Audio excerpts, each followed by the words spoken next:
नमस्कार, मैं हूं सिद्धार्थ प्रकाश। 5 साल पहले जिसने 900 लोगों को एक जूम कॉल पर बेरोजगार कर दिया था, आज वो खुद बोर्डरूम की राजनीति का शिकार बनने का दावा कर रहा है। ये कहानी है बेटर होम एंड फाइनेंस के फाउंडर विशाल गर्ग की।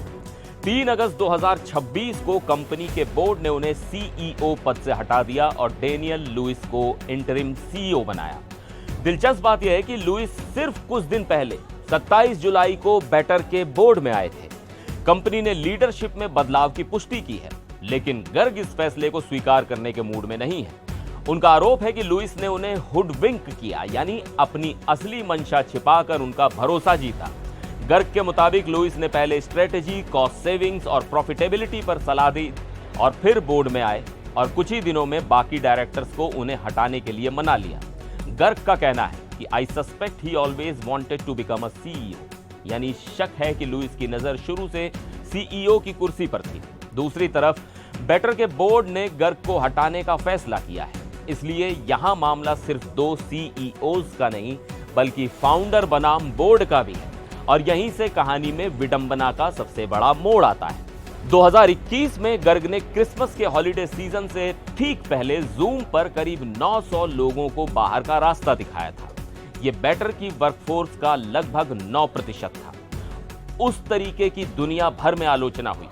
बाद में गर्ग ने माना कि लेऑफ्स का फैसला उनका था, लेकिन एग्जीक्यूशन गलत था। बोर्ड ने उन्हें कुछ समय के लिए लीव पर भी भेजा और लीडरशिप तथा कल्चर रिव्यू कराया। जनवरी 2022 में वो फिर सीईओ की कुर्सी पर लौट आए और अब लगभग 5 साल बाद कहानी पलट चुकी है।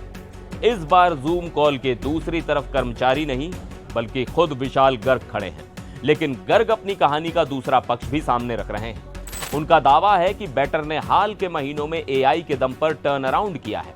कंपनी के Q1 2026 आंकड़ों में फंडेड लोन वॉल्यूम साल दर साल 89% बढ़कर $1.64 बिलियन और रेवेन्यू 52% बढ़कर करीब $47.5 मिलियन हुआ था। हालांकि कंपनी को अभी भी भारी नेट लॉस हुआ था।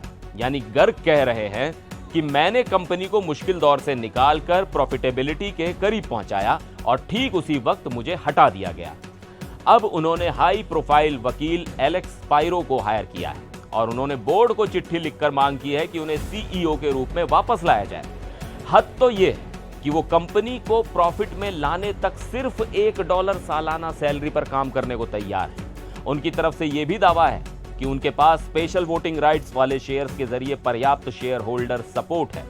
कुछ रिपोर्ट्स में उनके समर्थक इन्वेस्टर्स के पास मेजॉरिटी वोटिंग पावर होने का दावा किया गया है। तो क्या यह कर्मा है?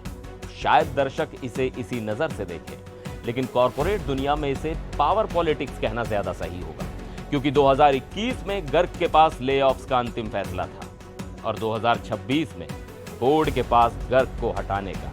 अब सवाल यह है, क्या विशाल गर्ग सचमुच सीईओ की कुर्सी वापस हासिल कर पाएंगे या बेटर का ये बोर्ड रूम तख्ता पलट उनकी 10 साल पुरानी लीडरशिप का आखिरी अध्याय बन जाएगा?